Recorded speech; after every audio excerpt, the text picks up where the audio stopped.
Assalamualaikum warahmatullahi wabarakatuh. Perkenalkan, nama saya Dinda Dwi Julita dengan NIM C023036.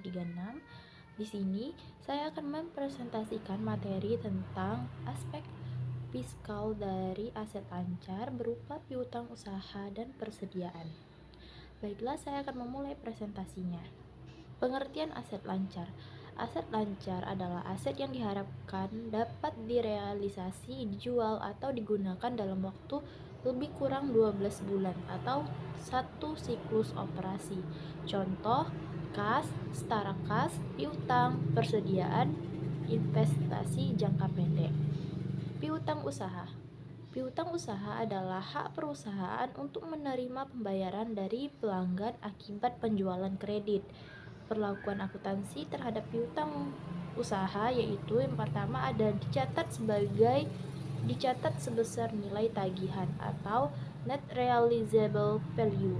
2. Dapat membentuk cadangan kerugian piutang. Perlakuan fiskal terhadap piutang usaha.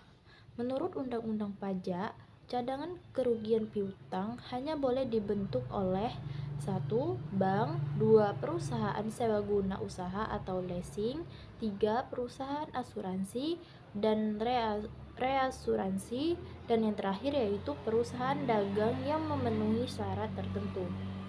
Piutang tak tertagih. Menurut akuntansi, piutang tak tertagih yaitu beban kerugian piutang diakui saat piutang diragukan. B. Menurut fiskal, piutang tak tertagih yaitu hanya diakui sebagai biaya jika memenuhi syarat pasal 6 ayat 1 huruf H Undang-Undang PPH, yaitu yang pertama telah dibebankan dalam laporan laba rugi komersial.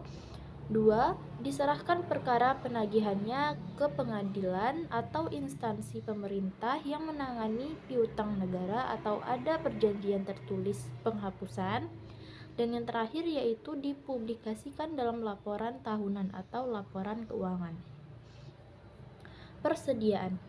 Persediaan adalah aset yang dimiliki untuk dijual dalam kegiatan usaha normal atau untuk digunakan dalam proses produksi.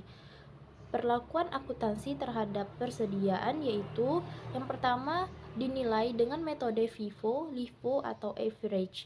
Kedua, dicatat pada harga perolehan atau nilai realisasi bersih atau yang lebih rendah.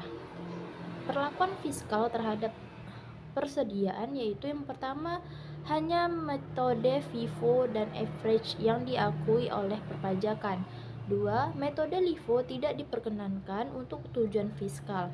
Dan yang terakhir yaitu penilaian persediaan akhir memengaruhi harga pokok penjualan yaitu berpengaruh pada laba kena pajak.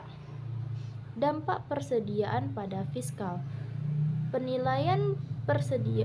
Pertama, penilaian persediaan akhir memengaruhi harga pokok penjualan.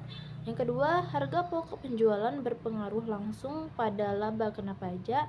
Dan yang terakhir yaitu kesalahan penilaian, yaitu salah hitung pajak. Kesimpulannya, piutang usaha dalam fiskal yaitu penghapusan harus memenuhi syarat tertentu agar dapat dikurangkan dari penghasilan bruto.